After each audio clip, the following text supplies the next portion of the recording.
The Lego Movie 2, the second part, great title by the way, is the sequel to the beloved animated feature that showed the world that you can take something as simple as building blocks, something that looks like it will be nothing more than just product placement, and make it work if you have a good story. And that first film had a great story. And just as a warning before I get into this, though this review will not contain spoilers for Lego Movie 2, it will have minor spoilers for the first movie, so if you haven't seen the first movie yet, I suggest you watch that first before you definitely go see this movie, or even before you listen to this review. Just put it on your save for watch later, or just put it on your watch later list and come back once you're done with that. But anyway, so in this film we pick up right at the end of the first movie, where we see the little boy's brother come out to play with him and their father, and you know, it's we're from the planet Duplo, we are here to destroy you, you know, all that stuff. And of course it leads the residents of Bricksburg to be ushered into this Mad Max type of environment, and everyone is just all depressed all the time, brooding, and thinking that there's nothing to be optimistic about. Everyone except for Emmett, of course. And when his friends are kidnapped by some people who are from the same galaxy system as planet Duplo, he has to go off on his own to rescue them. I'm gonna go ahead and get the cons out of the way, because I do have one with the film. And it's something that actually couldn't be helped by the film in any way. The first film created this obvious dilemma with this film, and it's that the first film was so refreshing and unique, especially with the ending where we found out that the entire plot was really symbolic of a real-life boy attempting to bond with his father over their mutual love of Lego sets. And none of us were really expecting that plot twist. So it made the film more enjoyable and more important, I think.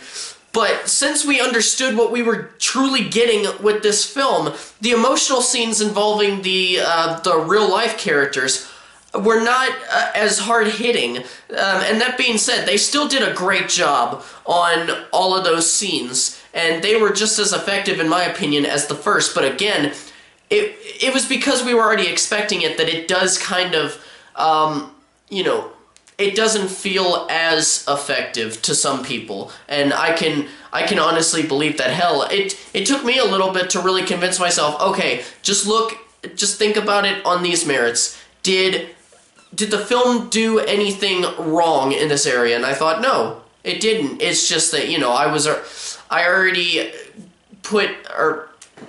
already had the most emotion with the stuff in the first movie. So, and now we can get into the pros, which I think that there are quite a few pros with this movie. And with the first con being said, I'll say this: the film still does have an interesting reveal involving some of the newer characters that show you really need to look, and I mean really look, at the people, or at who people are before you can judge them, and I thought it was handled very well. And just on a side note, but also I'm going to count this as a pro, the film brought back the talent of Chris Lord and Phil Miller. Wait.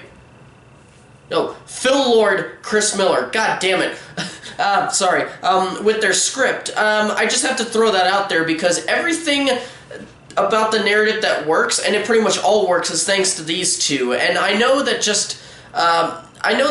maybe just saying that they're a part of the project is not enough for a pro, but I personally think it is, to me. Or I honestly think that it is, because they're always ambitious with the material that they want to tackle, and a lot of this film is very ambitious. The film kept that flair that the first film had, where it felt like it was made by film fans and even poked fun at film and pop culture in general, and not to mention the countless pop culture references that the film had, as well as the focus on that family dynamic. I really love that part especially. But as far as the entertainment value, I feel like I got a little bit more with this film, and it's especially thanks to one aspect. I'm sure you guys no doubt noticed what my title was for this for this review, The Lego Movie 2, the second part, the musical.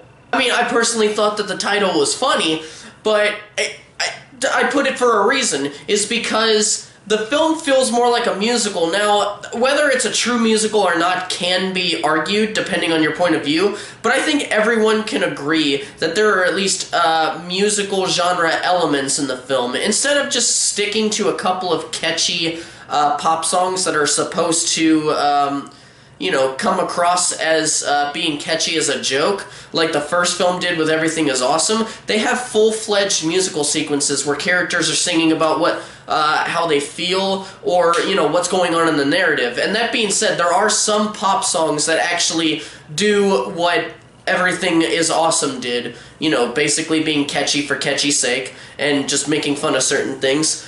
But I personally enjoyed those songs in this movie a little bit more. The end credits song is especially amazing because of...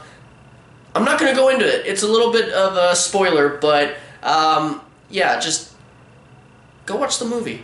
The film, with its quintessential Lord and Miller humor, continues to usher in great laughs out of the audience, and even shows that Warner Brothers is not above making fun of itself from time to time. There's quite a few times where they do, and it's savage as hell. And of course, we have to talk about some of the characters. I mean, all the returning characters shine in their own individual ways, but one performance that still sticks out to me from the first film into this one is Chris Pratt. Chris Pratt still shines as Emmett. I would argue that this character is one of his best performances, and that's just because of his natural charm. You could actually legitimately believe that this man is a trained voice actor, and I don't know, he just brings so much life into this character, and they built more on his character arc in this film, and even showed that sometimes growing up doesn't necessarily mean that you're more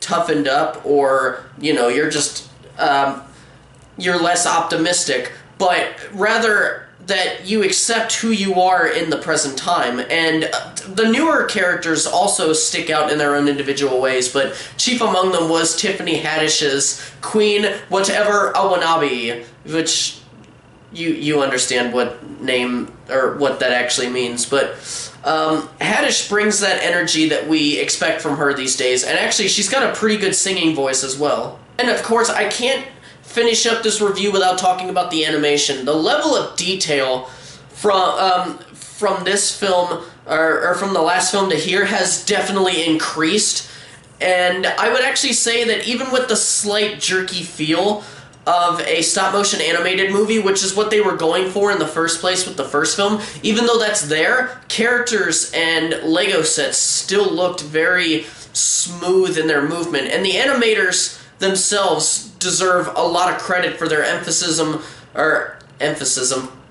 that's not a word, I don't think, their emphasis on world building, just as well as being able to beautifully transfer the ideas of Lord and Miller from the script to the silver screen. And in the end, I think that Lego Movie 2 is on par with the first film in all of its greatness, and really only falters because of aspects that are pretty much completely out of its control. It did what it could, and it was still a great film overall. I think it's extremely fun for everybody, and I hope that you guys go out to see it yourselves, because this is a month where there's normally not, you know, just shit movies in theaters, but it's gotten better over the past couple of years, and this is a film that shows that. But anyway, guys, thank you so much for watching. If you enjoyed the video, please don't hesitate to hit that like button, and if you're new here, hit that subscribe button to keep up to date with everything. My foot itches. I forgot what I was saying. I don't know. My foot is hurting because it's been snowing the past couple of days, and I was wearing boots last night when we went out to the theater, and it still got snow and water inside, so by the end of What Men Want, right when we were going up to a different theater to see the Lego Movie 2, my foot was killing me, specifically my right foot, and it still hurts. But anyway, I I really don't remember where I left off on the outro. God damn it. Anyway, I'll just go ahead and say thank you so much for watching. I'll see you guys in the next video, and before I start editing these videos, I'm going to find something to scratch my foot with.